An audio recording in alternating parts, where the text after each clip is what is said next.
هوا گرمه همه خوبه برام پیش اومدم همه خوبه کوخی سازی دیگه یادت کردم گفتم یه بار خبرت بگیرم اما اتاق دست کنی خونه دا همین خونه دا خونه اوست چی میگی بخی وای اول خونه تو میکو بخی اول خونه خب کش کنه برام بیایدیم ای اتاق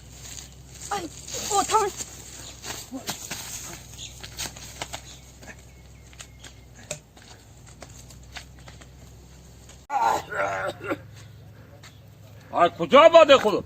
چیه تا بزارا او دادم بزارا او داده ها؟ بزارا او دادم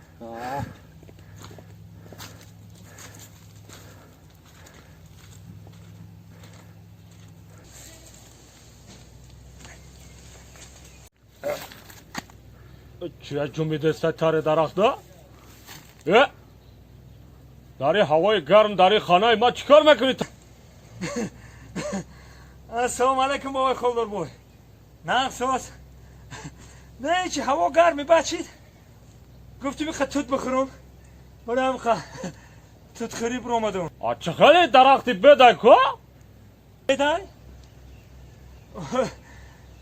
بخیلی نکن بابای خالدار بای او یا تنیم تا یافته خورده سمینه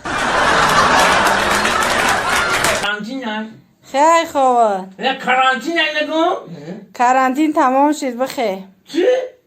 کرانتین بود چی؟ کرانتین بود چی؟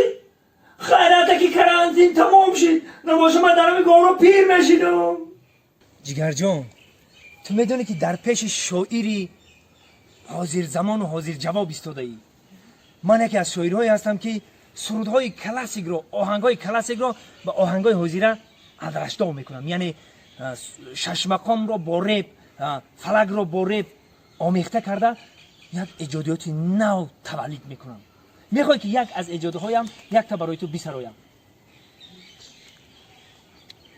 قشلاقک من هی قشلاقک من بوی چلپک چلبو چلبلبو لب چلپک دارد هی شیرینی شکلات و ململات و اصلات و قندلات و ململات و ایریس و بربریس در لبای مگزین دارد از چوب درختی بید توت شفتالو قرالو زرالو زردالو در لبای خانه